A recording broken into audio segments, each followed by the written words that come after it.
মমতা বন্দ্যোপাধ্যায় 2026-এ আমার মায়েরা রাতে জেগে বুথ পাহারা দেবে। মমতা বন্দ্যোপাধ্যায়, আপনি যদি ভেবে থাকেন আপনি ভোট লুট করবেন, আমার মায়েদেরকে 2000 টাকা দিয়ে আপনি কিনতে পারবেন না। এই কথাটা আপনাকে আর একবার স্মরণ করে দিতে চাই। এই চোর তৃণমূলকে 2026 সালে পাড়ায় পাড়ায় আপনারা যান, আমার মায়েদেরকে বোঝান এই লক্ষ্মীর ভান্ডার। আমরা বলতে চাইছি এ বাংলা ধর্মনিরপেক্ষ বাংলা, কোন দেবদেবীর নাম দিয়ে কোন যোজনা চলতে পারে না। এই মমতা বন্দ্যোপাধ্যায় আরএসএস এর দালালি করছেন। লড়াই আমাদের সিয়ানে সিয়ানে। তৃণমূল একটা আঙুল দেখালে আমাদের দুটো আঙুল দেখাতে হবে। লড়াই জারি থাকবে। আপনি ভেবেছেন 250 কোটি টাকা আমার পশ্চিম বাংলার জনগণের করের টাকা, সেখানকার মুসলমান ভাইদেরও করের টাকা আছে, হিন্দু ভাইদেরও করের টাকা আছে, খ্রিস্টান মতুয়া সমস্ত ধর্মের মানুষের করের টাকা আছে। আপনি 250 কোটি টাকা খরচ করে ওখানে জগন্নাথ মন্দির তৈরি করলেন, আপত্তি করব না। কিন্তু ঈদের পর এই পশ্চিম বাংলার এই দেগঙ্গার আমার মুসলমান ভাইরা তারা গাড়ি করে দীঘায় গেছে। দীঘার মন্দির উদ্বোধনের জন্য 3 দিন মমতা বন্দ্যোপাধ্যায় ফতোয়া জারি করেছে। দীঘায় আমার মুসলমান ভাইরা আটকে পড়েছে। সেখান থেকে আমাদেরকে ফোন করছে, বলছে দাদা এখানকার পুলিশ ফতোয়া দিয়েছে যে মুসলমান ধর্মাবলম্বী মানুষরা তারা হোটেল থেকে বেরোতে পারবে না। 3 দিন মাংস মাছ খাওয়া বারণ করে দিয়েছেন। আসল মুখোশ খুলে পড়েছে ধর্মনিরপেক্ষতার মমতা বন্দ্যোপাধ্যায়। আপনি যতই হিজাব পরুন, যতই বোরখা পরুন, আপনি যদি বলে থাকেন বিজেপিকে রোখার জন্য তৃণমূল আছেন, এই দেগঙ্গার মানুষকে বলবো 2011 সালের পর এই দেগঙ্গার মানুষ বিজেপিকে রোখার জন্য এই চোর তৃণমূলকে আপনারা সমর্থন করেছেন, আর নয় চোর তৃণমূল। কারণ যারা নেতৃত্ব দিচ্ছে আমার মায়ের ইজ্জতটা পর্যন্ত লুট করেছে এই তৃণমূল। আমরা জানি 2003 সাল মমতা বন্দ্যোপাধ্যায় 2003 সাল নাগপুরে আপনি আরএসএস এর আমন্ত্রণ সভায় আপনি গেলেন। আমন্ত্রণ সভায় আপনি গিয়ে আমরা কি দেখলাম? মমতা বন্দ্যোপাধ্যায় আপনি আমন্ত্রণ সভায় দেশের স্বয়ংসেবক, দেশের সব থেকে স্বেচ্ছাসেবক আপনি আখ্যায়িত করলেন, দেশ সেবক হিসেবে আখ্যায়িত করলেন। অশোক সিংহল, মোহন ভাগবতকে আপনি আখ্যায়িত করলেন, আর অশোক সিংহল, মোহন ভাগবতরা আপনাকেও আখ্যায়িত করলেন দেবী দুর্গা হিসাবে। হ্যাঁ, আপনি তো দেবী দুর্গা, আপনি দুর্গা হিসেবে আরএসএস এর কাছে আপনি আমন্ত্রিত, আপনাকে সম্বোধন করেছে দেবী দুর্গা। আমরা জানতাম আপনি অগ্নিকন্যা, কিন্তু আপনাকে জানতাম না যে আপনি ধর্মনিরপেক্ষতার মুখোশ পরে আপনি হিন্দু মুসলমানের আপনি সলতে পাকাচ্ছেন। এই বাংলাকে আপনি আগুন জ্বালানোর প্রচেষ্টায় আপনি ব্রতী হয়েছেন। আমরা অবাক হয়ে যাচ্ছি। মানুষ তার অধিকারের লক্ষ্য, এই বাংলায় আন্দোলন হবে। এই বাংলা তো ব্রিটিশ সাম্রাজ্যবাদের বিরুদ্ধে আন্দোলন দেখেছে। এই বাংলা রবীন্দ্রনাথের বাংলা, এই বাংলা বিবেকানন্দের বাংলা, এই বাংলা আমরা ক্ষুদিরামের বাংলা, এই বাংলা নেতাজি সুভাষচন্দ্র বসুর বাংলা। আর মমতা বন্দ্যোপাধ্যায় আপনি যখন বলছেন যে ওয়াকফ এখানে আন্দোলন করা যাবে না, আপনাকে দিল্লি থেকে আন্দোলন করতে হবে। আর আন্দোলন যদি এই দেগঙ্গার মাটিতে হয়, আমার থেকে বড় শত্রু কেউ হবে না। আমরা এই কথাটাই দেগঙ্গার মানুষের কাছে বলতে চাইছি। এই বাংলায় আমরা অনেক মুখ্যমন্ত্রীকে দেখেছি। 2011 সালের পর থেকে আমরা দেগঙ্গায় সাম্প্রদায়িক আগুন জ্বলতে দেখেছি, বসিরহাটে সাম্প্রদায়িক আগুন জ্বলতে দেখেছি, আমরা দেখেছি উলুবেড়িয়াতে আগুন জ্বলতে দেখেছি, আর আপনারা মুর্শিদাবাদ মালদাতেও আমরা সাম্প্রদায়িক আগুন জ্বলতে দেখেছি। আসলে আপনি কি বানাতে চাইছেন আমরা জানি। আপনি আরএসএস এর দুর্গা, আপনি বিজেপি দুর্গা। আমরা দেখেছি যখন নরেন্দ্র মোদী আজকে দেশের প্রধানমন্ত্রী, গুজরাট দাঙ্গার কথা আমরা কেউ ভুলে যাইনি। গুজরাট দাঙ্গার পর যখন পুনরায় আমার দেশের প্রধান মুখ্যমন্ত্রী নির্বাচিত হলেন নরেন্দ্র মোদী, মমতা বন্দ্যোপাধ্যায় আপনি ফুলের তোড়া পাঠিয়েছিলেন। মমতা বন্দ্যোপাধ্যায় ফুলের তোড়া পাঠিয়েছিলেন নরেন্দ্র মোদীকে। আপনি 2021 সালে আপনি কি বলেছিলেন? আপনি এই পশ্চিম বাংলার, আপনি এই দেগঙ্গার মানুষের কাছে বলেছিলেন যে বিজেপিকে কোমরে দড়ি বেঁধে নিয়ে আসবো, নরেন্দ্র মোদীকে কোমরে দড়ি বেঁধে নিয়ে আসবো।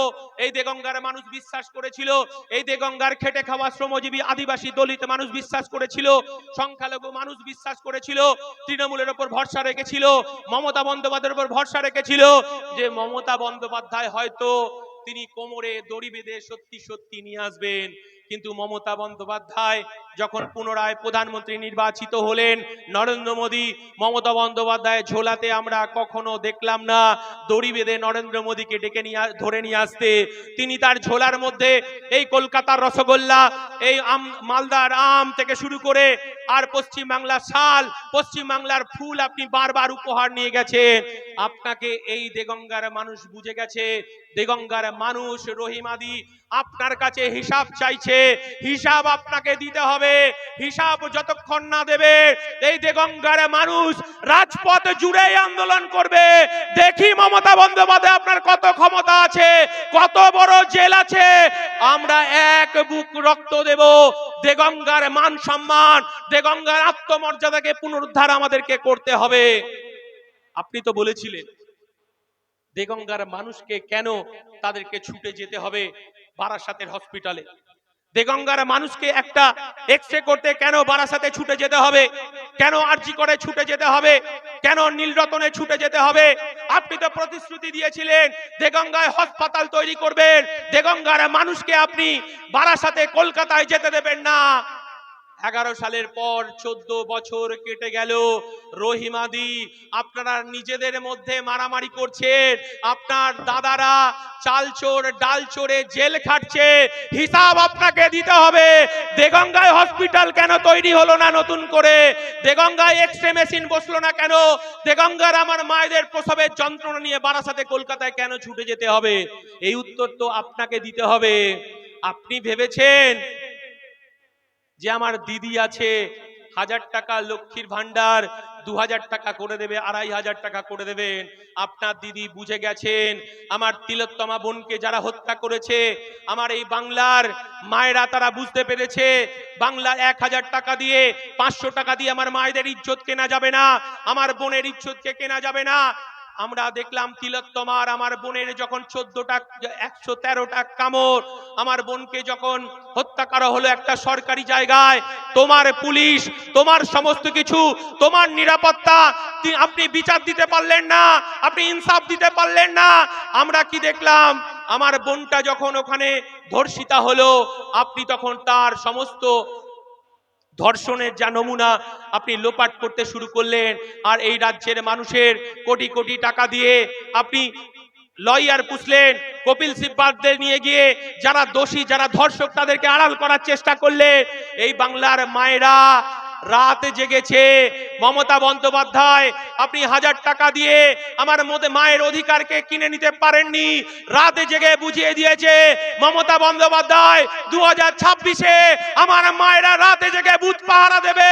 মমতা বন্দ্যোপাধ্যায় আপনি যদি ভেবে থাকেন আপনি ভোট লুট করবেন, আমার মায়েদেরকে 2000 টাকা দিয়ে আপনি কিনতে পারবেন না।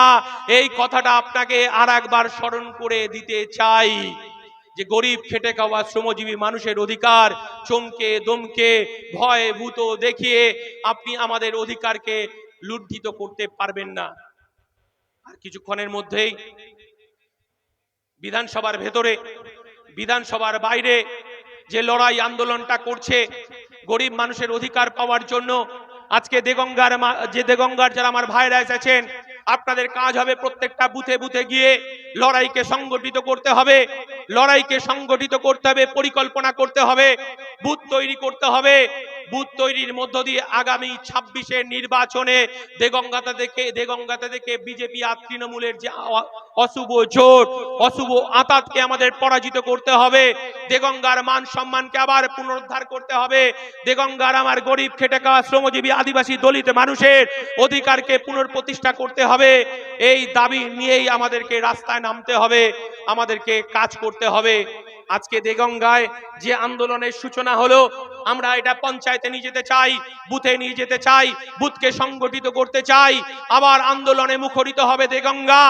এই চোর তৃণমূলকে আমাদের যে কোনো মূল্যে দেগঙ্গা ছাড়া করতে হবে, কারণ পঞ্চায়েতের অধিকারটা পর্যন্ত এই বিজেপি লুট করলো। হিসাব নিতে হবেন না, নাকি চুপচাপ বসে থাকবে? চুপচাপ বসে থাকার জায়গা নেই। 2026-এর লড়াইটা আমাদের বাঁচার লড়াই, আমাদের অধিকারের লড়াই, অধিকার ফিরিয়ে দেওয়ার লড়াই। মমতা বন্দ্যোপাধ্যায় মাদ্রাসা তৈরি করে কথা বলেছিলেন 10,000 মাদ্রাসা কটা দেগঙ্গায় তৈরি হয়েছে আপনি করতে পারেননি।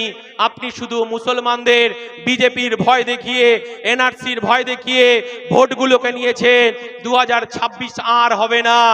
তাই এই এলাকার মানুষের কাছে স্লোগান, তাই এই কথাটা বলবো, লড়াই আমাদের সিয়ানে সিয়ানে। তৃণমূল একটা আঙুল দেখালে আমাদের দুটো আঙুল দেখাতে হবে, লড়াই জারি থাকবে।